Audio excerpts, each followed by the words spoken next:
साकी फिर देख होता है क्या। सुनने में कितने अच्छे लगते हैं ये शब्द।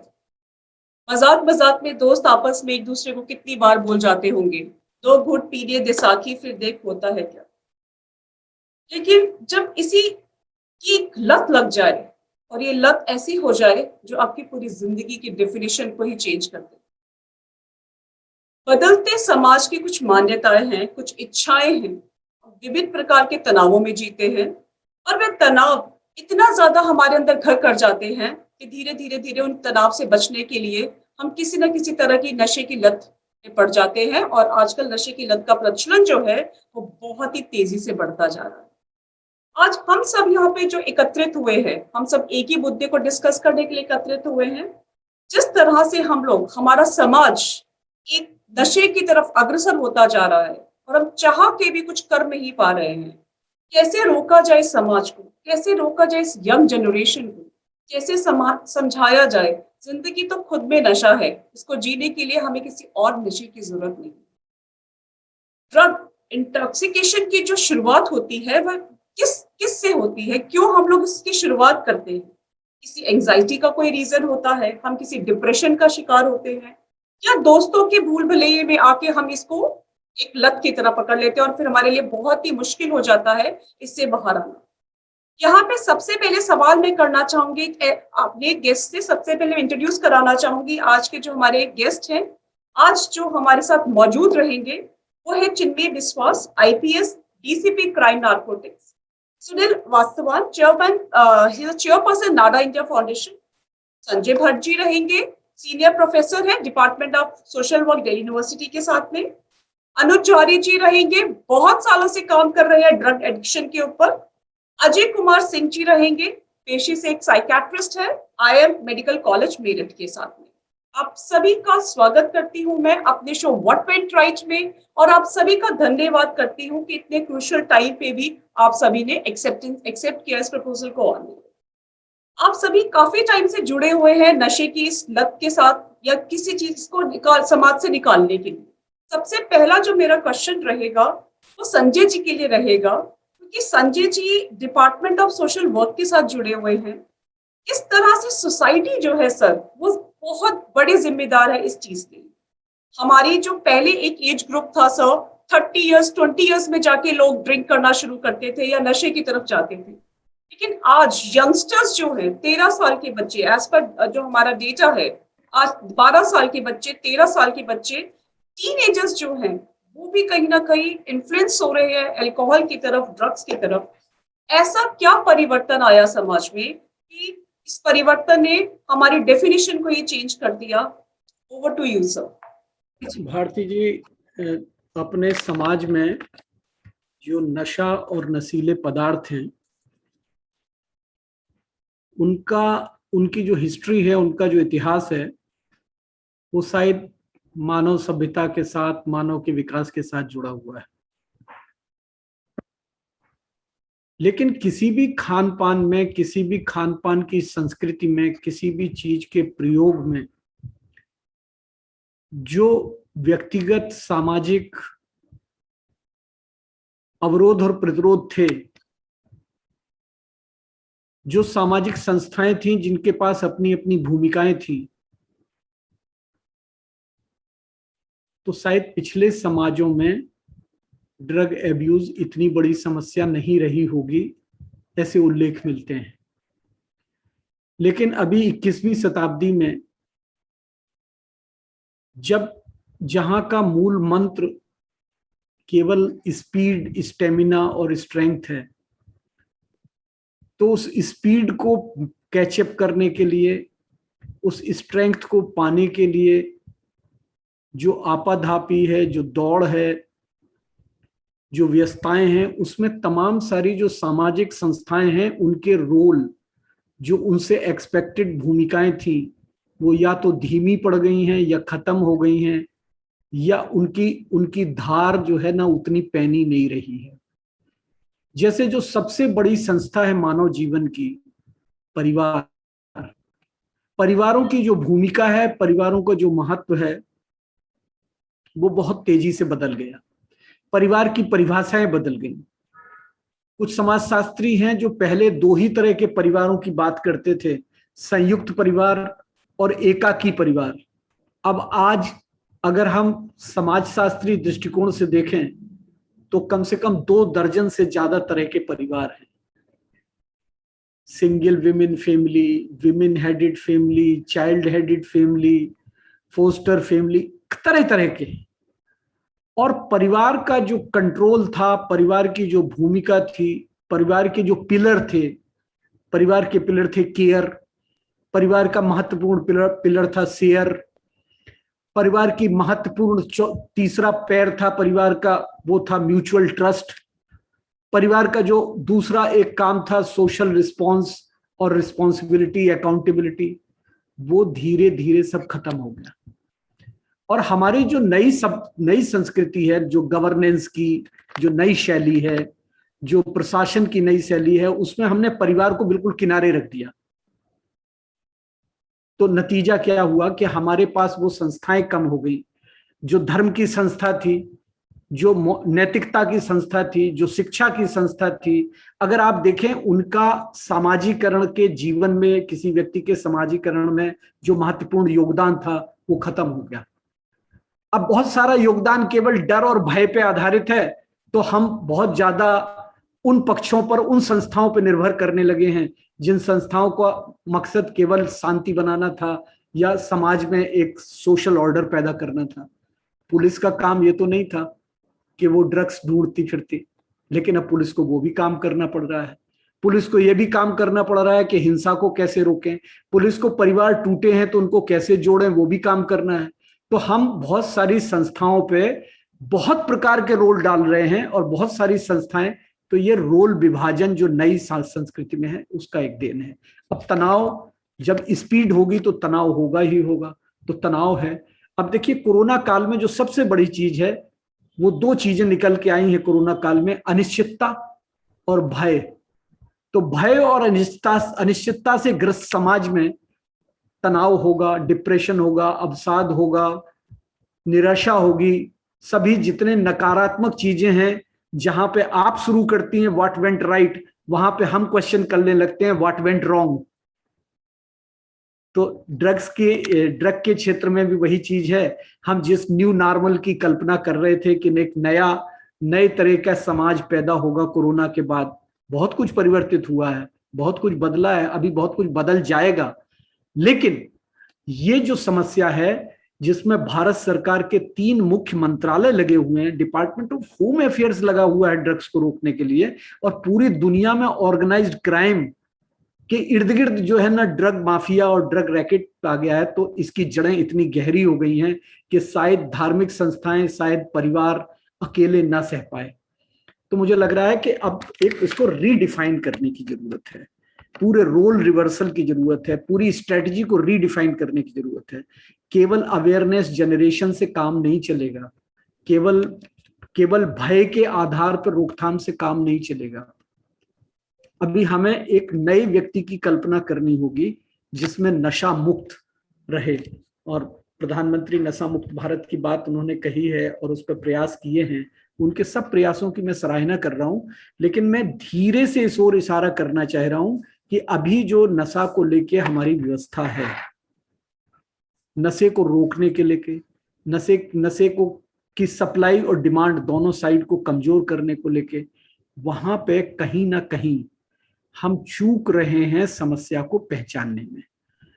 मेरे काबिल डीएसपी साहब यहाँ पे हैं, मैं उनसे कभी मिला नहीं हूँ डीसीपी साहब से, लेकिन उनको अक्सर टेलीविजन पे सुनता रहता हूँ। काफी रोचक बातें कहते हैं, वो शायद इस पर प्रकाश डालेंगे। बाकी इसमें जो तमाम सारे मित्र हैं उनके साथ कहीं ना कहीं मेरा परिचय रहा है, सुनील जी हैं, अनुज जी हैं। तो मेरा मानना यह है कि ये समस्या बहुत गंभीर है। समस्या को टैकल करने के लिए बहुत सारी संस्थाएं लगी हुई हैं, बहुत सारे कोऑर्डिनेशन की भी बात हो रही है, लेकिन जो मूल फिलॉसफी होनी चाहिए नशे को रोकने के लिए, नशे के उत्पादन के लिए, नशे की अवेलेबिलिटी के लिए, नशे की एक्सेसिबिलिटी के लिए, और तो और नशे की अफोर्डेबिलिटी के लिए, वो सब पे प्रश्न चिन्ह खड़े हैं और ये समाज उनके उत्तर नहीं दे पा रहा है। नशा अफोर्डेबल नहीं है तो तरह तरह के आपके इलिसिट लिकर बन रहे हैं ना। और कहाँ हमारी सरकारें जो इतना प्रयास कर रही हैं, कहाँ अब हम कोरोना काल के दौर में होम डिलीवरी की बात कर रहे हैं। तो मुझे इसलिए मैं ज्यादा क्रिटिकल नहीं होना चाहता और ना ही ज्यादा मैं निराशावादी हूं, लेकिन मैं ये कह रहा हूं कि हम जो कर रहे हैं वो हमारे एक हाथ जो काम कर रहा है वो दूसरे हाथ के काम को निगेट कर रहा है। मुझे समझ में नहीं आया कि दिल्ली सरकार को ऐसे क्या जरूरत पड़ी है कि होम डिलीवरी करनी है तो वो नशे की भी करेगी। मैं इस प्रश्न के साथ अपनी बात यहां छोड़ रहा हूं और अगर कोई और प्रश्न होगा माल ज्यादा है, 5 पकौड़े अपने 4-5 स्टाफ है, इनको दे दे और क्या है ना। बहुत बहुत शुक्रिया सर आपका। तो समाज जो है भाई इनको दियो खाली स्टाफ को, उमेश को तो दे दियो 2-4 पकौड़े। आप सबसे अनिल का अनुरोध खा है, आप अपने माइक को म्यूट पे रखें please. Thank you very much, ताकि बाकी लोग जो बातचीत कर रहे हैं उनको किसी तरह का अंकल बढ़िया बनाए। सागर जी आपका माइक खुला हुआ है। एक minute hold sir, sorry. Sir आपका बहुत बहुत शुक्रिया। समाज हमें बनाता है, समाज हमें बिगाड़ता है। समाज हमारी एक ऐसी अनुभूति कराता है। आज की डेट में, आज जब हम ये फील करते हैं, पूरे समाज की बात करते हैं, समाज की रचना की बात करते हैं, पुलिस अपना रोल प्ले करती है, समाज शास्त्री अपना रोल प्ले करते हैं, हर इंसान अपना अपना रोल प्ले करता है। अब मेरे जो दूसरे गेस्ट हैं, मैं चिन्मय सर से बोलना चाहूंगी। सर किस तरह से, जिस तरह जो रोल एंड रिस्पॉन्सिबिलिटी और एरिया ऑफ वर्क आपको एलोकेट किया गया है, एरिया ऑफ वर्क आप देखते होंगे बहुत यंगस्टर्स जो हैं, teenagers, youngsters, when you encounter these kind of incidents, जहाँ पे छोटे छोटे बच्चे जो है वो ड्रग एडिक्ट बन गए हैं, and the entire family is suffering. What do you feel, sir? Bharti, पहले बहुत बहुत शुक्रिया शो में आपने मुझे इनवाइट किया। और जीवन में इतने सालों बाद मैं एकेडमिशियन, एक्टिविस्ट उनके साथ रूबरू हो रहा हूँ एक एकेडमिक डिस्कशन की तरह। तो ये कहना चाहूँगा कि ये बहुत एक दुखद परिस्थिति है सबके लिए, और जिस प्रकार के नशे को बढ़ावा देना ये किसी समाज का हित के लिए नहीं होता। और उसमें जो गवर्नमेंटल डिफिकल्टीज या कंपल्सन्स जो कहते हैं कि फिस्कल आपको रेवेन्यू जनरेट करना है, जिसमें शराब का, जैसे अभी संजय सर कह रहे थे कि होम डिलीवरी क्यों किया जाना चाहिए, वाकई ये एक सवाल है कि होना चाहिए कि नहीं होना चाहिए। आप हरियाणा में दिल्ली के बॉर्डर आप पार करते ही सारे बॉर्डर में आप देखेंगे कि वहाँ पे खुले हुए हैं, ठेके खुले हुए हैं, और पास में उनको एक एक छोटा ढाबा भी या कुछ कहते हैं उसको, तो वहीं पे बैठ के वहीं दारू खरीदिए और वहीं पे आप पीजिए। दिल्ली में कम से कम वो नहीं है कि आप दारू के दुकान के पास खड़े होकर आप पी सकते हैं या बैठ के पी सकते हैं। तो कानून अलग अलग प्रकार के मजबूरी जैसे भी होगा उसके ऊपर चर्चा ज़्यादा नहीं कर पाएंगे, वो पॉलिसी मैटर्स होते हैं। लेकिन ये जरूर है कि एक उम्र तय की गई है कि किस उम्र के नीचे आप शराब पी नहीं सकते, खरीद नहीं सकते, उस सब का रेगुलेशन इत्यादि कराना ये सबकी जिम्मेदारी बनता है। शॉप ओनर्स की भी जिम्मेदारी है, एक्साइज डिपार्टमेंट है सरकार का, और पुलिस की तो सारी जिम्मेदारियां तो आखिरकार पुलिस की बन ही जाती है। तो पुलिस उसमें जो चीज होता है करता है जितना भी संभव होता है। आज मुख्यतः जो international day against drug abuse and illicit trafficking, इसमें मुद्दा नार्कोटिक्स एंड साइकोट्रोपिक सब्सटेंसेस की है। हालांकि संजय सर, हम इसमें लिकर को अलग नहीं कर रहे हैं। मैं ये कह रहा हूं कि लिकर एक व्यापक समस्या की तरह है। जब आप रास्ते पे देखते हैं कि यंग लड़के अब टीनेज 18 साल में कोई विशेष परिवर्तन नहीं होता किसी व्यक्ति का जीवन की अवस्था में, कि वो 18 साल हो जाए या 20 साल हो जाए तो दारू खरीदने या जो भी सेवन करने का उसको अनुमति प्राप्त हो। ये व्यापक विषय है।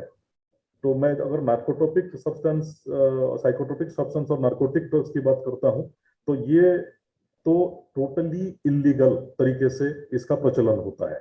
ये कहीं पे भी आपको लीगली उपलब्ध नहीं होता, एक्सेप्ट मेडिकेशन डॉक्टर्स या साइकेट्रिस्ट के प्रेस्क्रिप्शन के द्वारा। अब दवाई बनी है, सेम जो चीज दवाई है वही चीज जहर भी है। तो क्लैंडेस्टाइन कॉमर्स जो होती है चीजों को लेकर के, क्योंकि इसमें अवैध कारोबार कब होती है वो भी एक वितर्क का विषय है। कोई कहते हैं कि लीगलाइज करिए तो अवैध कारोबार कम हो जाता है, और उसको वैधता को प्रतिबंध करके रखिए तो अवैध कारोबार बढ़ता है। लेकिन ये एक ऐसा चीज है, इसका कभी भी वैध कारोबार हो नहीं सकता। ये तो एक समाज के लिए बहुत बड़ा खतरा है, और ये हमारे लिए चिंता का विषय है कि खतरा बढ़ता जाता है। अगर आप पुलिस की पॉइंट ऑफ व्यू से सोचें, हमारा काम है, पुलिस का काम है डिटेक्शन, यानी पकड़ना, अरेस्ट करना, ड्रग जो ट्रैफिकिंग करते हैं उनको सजा दिलाना। अब इसमें जो ड्रग की प्रोडक्शन कहीं ना कहीं होती है, तभी जाके प्रोडक्शन होगा, तभी जाके सप्लाई चेन शुरू होता है। एक प्रोडक्शन का पॉइंट है, एंटायर उसकी एक सप्लाई इकोनॉमी है, फिर वो आके पहुंचता है, उसकी पेडलर है। ये एक ऑर्गेनाइज्ड नेटवर्क पूरा फैला हुआ है, इस बात से सब अवगत है। सारे राज्यों के पुलिस का एक नारकोटिक्स यूनिट बनी है, narcotics control bureau government of India का भी है, और साथ में हर डिस्ट्रिक्ट की पुलिस, दिल्ली में मतलब मैं कह सकता हूं, दिल्ली में जैसे हर जिले में एक एंटी नारकोटिक स्क्वाड भी बनाया गया है इंस्पेक्टर की कंट्रोल में, ये सब कारोबार को डिटेक्ट करना, पकड़ना इत्यादि का करने के लिए। तो एक विषय है कि जहां पे डिमांड नहीं होगा वहां पे सप्लाई नहीं होगा। दोनों साइड का मैनेजमेंट, यानी दोनों साइड पे जो प्रहार है वो करना बहुत जरूरी है। पुलिस सप्लाई साइड पे प्रहार तो कर रही है, कर सकती है, डिमांड साइड पे पुलिस का उतना ज्यादा रोल नहीं हो पाता। हम लोग, पुलिस अगर किसी को रोकती है, एक तो पुलिस के सामने ही कोई नहीं आता। आप किसी भी जो हॉटस्पॉट्स बने हैं नारकोटिक्स, जो जहां जहां मिलते हैं, इस तरह से कुछ हॉटस्पॉट सरकार के द्वारा आइडेंटिफाई किया गया है, हम लोगों ने आइडेंटिफाई किया है। वहां पे जब भी आप जाते हैं, सादे कपड़े में जाते हैं, कि पुलिस के वर्दी में ना पेडलर आपके सामने आएगा, ना खरीदार आपके सामने आएगा, क्योंकि खरीदारी करना और पोजीशन करना भी एक गुनाह है, जुर्म है। तो इसी वजह से हमें भी बहुत ही सादे तरीके से छुप करके इस चीज को डिटेक्ट करना पड़ता है, जो अक्सर बहुत ज्यादा एक मुश्किल व्यापार होता है। इसका कभी ओपनली कोई कारोबार नहीं होता। आपको आपके इंटेलिजेंस नेटवर्क ऐसे होते हैं, खुफिया नेटवर्क, जो उन पेडलर्स के बीच में आपको घुसना पड़ता है। एडिक्ट के द्वारा ही आपको इंफॉर्मेशन मिलता है। एक पेडलर से आप दूसरी पेडलर का इंफॉर्मेशन लेते हैं, फिर उसको काबू में लाते हैं। तो ये ऐसा चीज है, ये बड़ा कॉम्प्लेक्स सा नेटवर्क के डिटेक्शन और प्रोसिक्यूशन भी एक बड़ा कॉम्प्लेक्स सा चीज है। उसी बीच में हम लोग काम करते हैं। इसमें हमारी सफलता कैसे होती है, समय लगता है उसमें। जब हम किसी ड्रग पेडलर को या ट्रैफिकर को हम ट्रैक करते हैं, जिसके बारे में हमें कंप्लेंट आती है, पब्लिक की कंप्लेंट भी आती है, उसको हम लोग रिकॉर्ड पे लेते हैं। उसके बारे में जिसको रेकी हम लोग कहते हैं, कि कुछ दिन उसके ऊपर नजर रखते हैं। नजर रखने के बाद उसकी एक्टिविटीज के बारे में कंफर्मेशन लेते हैं। और नारकोटिक्स का जो कारोबार करता है वो बहुत शातिर होता है, वो अपने घर पे नहीं रखता कि आप उसके घर में कभी भी जाकर के रेड करें। इसमें वो लोग अपना परिवार वालों का भी इस्तेमाल करते हैं। कोई फ्रंट होगा, कोई जो चेन को आप पकड़ नहीं पाएंगे, उस प्रकार के लोगों से उसकी पेडलिंग वो करवाते हैं। तो हम लोग काफी दिन हम नजर रखने के बाद जब सर्टेन होते हैं, तो इस चेन को फिर तोड़ने के लिए हम लोग उसके ऊपर छापामारी करते हैं। तो काफी टाइम टेकिंग प्रोसेस है। जैसे आप न्यूज में देखते हैं कि 2 ड्रग पेडलर को पुलिस ने अरेस्ट किया, या ड्रग सप्लायर को पुलिस ने अरेस्ट किया 300 ग्राम हेरोइन के साथ। 300 ग्राम हेरोइन कोई कम नहीं होता, इट्स ए कमर्शियल क्वांटिटी। उतने में किसी को 10 साल तक बेल नहीं हो सकता। बहुत मैसिव क्वांटिटी सीजर होता है 300 ग्राम। 1-1 ग्राम में जान लोगों की जा सकती है। इस प्रकार के नशे हैं ये, और उसके पीछे बहुत दिनों की मेहनत लगती है किसी को कैच करने के लिए। हाल ही में हमने दिल्ली पुलिस का नारकोटिक सेल के द्वारा, जिसको मैं हेड करता हूं कुछ समय से, हम लोग जो दिल्ली के प्रमुख ड्रग ट्रैफिकर्स हैं उनका पास्ट हिस्ट्री और रिकॉर्ड्स और इंटेलिजेंस गैदरिंग करके, उनकी लिस्टिंग करके उसको उनके ऊपर नजर बनाए हुए हैं। इस महीने में हमने 11 मुकदमे किए हैं और टोटल 21 लोगों को हमने पकड़ा है। कोई सारे सीजर कमर्शियल क्वांटिटी के सीजर हैं। ये इनको बेल मिलना भी अभी सालों तक इनकी बेल नहीं होगी। हमारे प्रयास है कि बड़े बड़े इस तरह से सप्लायर्स को हम अगर आउट ऑफ सर्कुलेशन कर देंगे तो इलाके में जो इलाके में जो प्रभावित इलाके हैं, वल्नरेबल स्पॉट्स में ड्रग की सप्लाई कम हो जाएगी। ड्रग सप्लाई कम होने से स्वतः जो है उसके डिमांड पे भी प्रभाव पड़ेगा। जो चीज मिलेगी नहीं वो चीज आप लेंगे कैसे। तो ये एक ऐसी साथ में मैं बताना भी चाहूंगा, गैदरिंग में बहुत सम्मानित लोग हैं। एक हफ्ता पहले आप लोगों ने अखबारों में न्यूज पढ़ा होगा कि दिल्ली का जो सबसे प्रमुख ड्रग तस्कर शराफत शेख, जो करीब 3 दशक से इस काम में लिप्त रहा, काफी बड़ा नाम है वो, इतना दुर्नाम व्यक्ति है, निजामुद्दीन, हजरत निजामुद्दीन इलाके में रहता है। उसको वो पिछले साल भी एक ड्रग्स केस में हमने उसको अरेस्ट किया था। और इस बार एक बहुत रेयर एक्ट जिसको पीट एनडीपीएस कहते हैं, prevention of illicit trafficking in NDPS, narcotic substances, ये एक्ट के तहत 1 साल के लिए हम प्रिवेंटिव डिटेंशन किसी को भी सप्लायर को हम कर सकते हैं, बड़े ड्रग ट्रैफिकर को कर सकते हैं। इसके लिए एक स्क्रीनिंग कमेटी होती है और स्क्रीनिंग कमेटी में पास होने के बाद उसको डिटेंशन ऑर्डर सर्व होता है। उसके बाद वो order has to be ratified by a central advisory board. Central advisory board में हाई कोर्ट के ऑनरेबल चीफ जस्टिस और 2 सर्विंग जस्टिस उसको हियरिंग करते हैं, उसके बाद उसको फैसला करते हैं। हम कामयाब हुए और पीछे इसी जून के महीने में ही 16 जून को हाई कोर्ट की ये जो सेंट्रल एडवाइजरी बोर्ड ने इसको अप्रूव किया और इस व्यक्ति को हम 1 साल के लिए प्रिवेंटिव डिटेंशन में बंद कर पाए हैं। तो इस प्रकार की सफलताओं के द्वारा हमारी प्रयास रहता है कि ड्रग की सप्लाई को हम लोग तोड़ें और उसको आउट ऑफ सर्कुलेशन कर दें।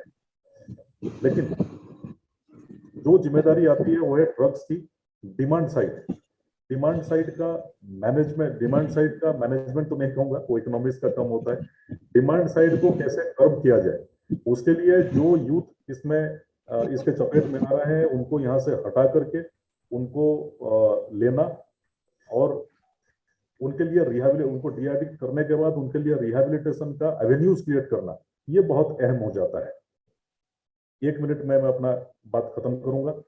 हमने इस बार आपको जानकर के खुशी होगी कि हम लोगों ने प्रयास किया कि जो भी ड्रग्स के द्वारा डीएडिक्ट हुए, जो रिहैबिलिटेशन सेंटर में जो डीएडिक्ट हुए हैं, ऐसे लोगों को, नौजवानों को, ताकि वो दोबारा से इस प्रकार के चीजों में ना चले जाए, तो हमने उनको दिल्ली पुलिस का जो स्किल ट्रेनिंग प्रोग्राम है, युवा प्रोग्राम, उसमें आज हमने उनको एनरोल किया है। 53 ऐसे लोगों को एनरोल किया गया है। माननीय पुलिस आयुक्त कमिश्नर साहब ने आज दिन के 1 बजे एक वेब लॉन्चिंग के द्वारा इस प्रोग्राम को लॉन्च किया है। दिल्ली के 5 स्किल ट्रेनिंग सेंटर में इन लोगों को शामिल किया गया है। हम आशा करते हैं कि जो भी एनजीओज, गवर्नमेंट की अदर विंग्स इस प्रकार के प्रयास करेंगे, हम उसमें साथ देंगे और ये ड्रग का मेनास को तोड़ने के लिए, इसको नियंत्रण करने के लिए और इसको जो नौजवानों को इसके चपेट में आने से रोकने के लिए सबको मिलकर के सिंसियर प्रयास करना होगा। जी बात। शुक्रिया सर आपका, thank you very much, truly appreciated sir. बहुत अच्छे से एक्सप्लेन किया आपने, ट्रूली अप्रिशिएटेड। आप सभी से निवेदन है, शायद ये सेशन अभी ओवर हो जाएगा हम लोगों का, तो वापस हम लोगों को यहाँ पे रिज्वाइन करना पड़ेगा इसी